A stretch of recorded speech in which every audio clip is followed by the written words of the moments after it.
What writers do when they aren't writing. Let's not kid ourselves. We are always writing in our heads, no matter where we are and what we are doing.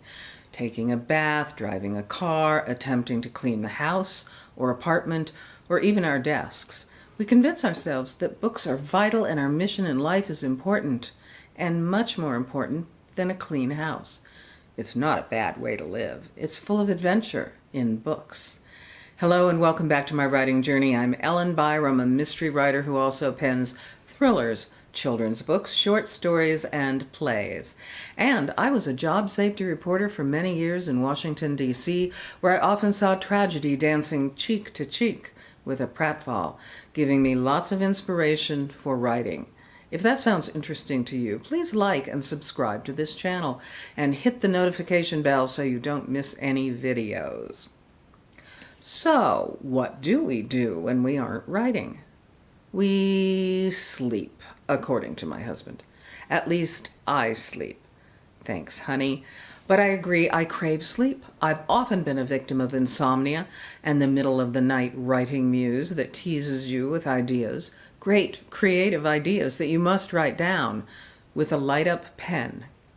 And sleeping has worked out for me. 2 of my books started out in dreams, including my children's picture book, Sherlocktopus Holmes, 8 Arms of the Law, and the first chapter of Crook Tales for 2 came to me in a dream so clearly. When I'm not trying to catch up on sleep, I try to get out and about in the world away from my computer. I try to do something inspiring. I might not even know it's inspiring at the time.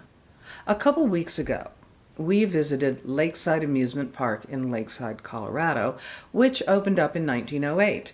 It was the penultimate weekend of the summer season, and we were aware that summer is coming to an end. There's something delicious about the moments when dusk turns into evening and the neon lights turn on. The crescent moon was glowing above the park and the lake where the small train travels. Something about those twilight moments always tug at me. Perhaps it's the beginning of an idea. The park feels like a perfect time capsule with old-fashioned rides and a wooden roller coaster, or coasters, but still deliciously fun and real in this day and age. Lakeside has also had some ups and downs, but it still has relevance. It's full of families with kids, teens on date night, and writers looking for inspiration.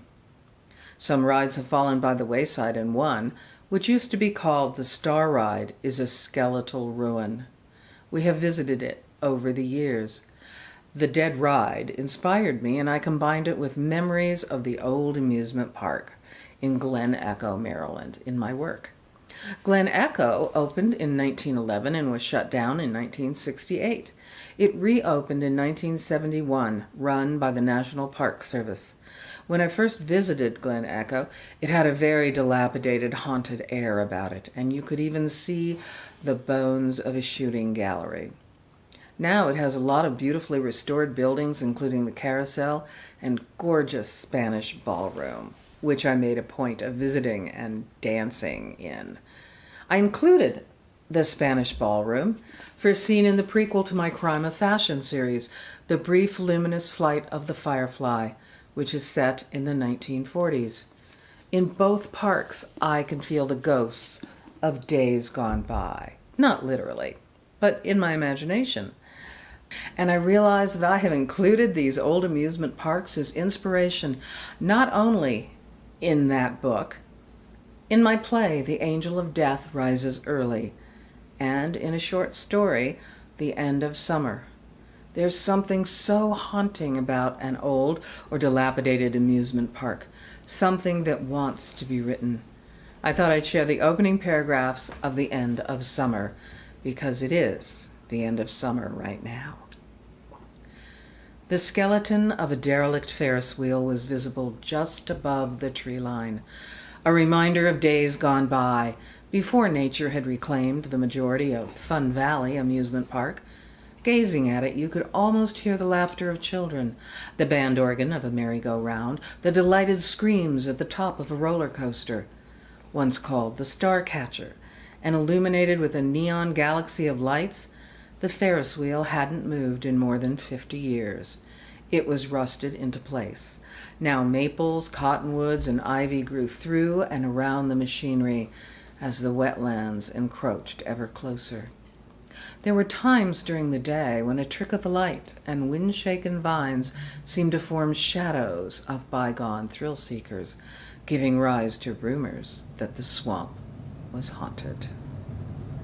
If you're interested in more, I'll leave links in the description for the full story and my book. When you are not writing, an idea may work its way into your brain and live there for years and finally give you a story or details you need, if some brainworm hasn't eaten it before then. I think it's healthy to get out of your everyday environment and plant those seeds of ideas. I know some writers who sit down and write and have no social life. They don't get out. Maybe they get enough ideas sitting there, and they rely on research from the web, where the information could be wrong or generated by AI, so it's really, really wrong. That might work for them. But I think it's more fun to get out and about. Go somewhere you've never been before. Don't go with preconceived ideas. Simply go. That's what I try to do when I'm not writing. And I might come back again with other thoughts here about what we do when we aren't playing around with words on our keyboards. That's all I have for now. And I will see you next time. Bye.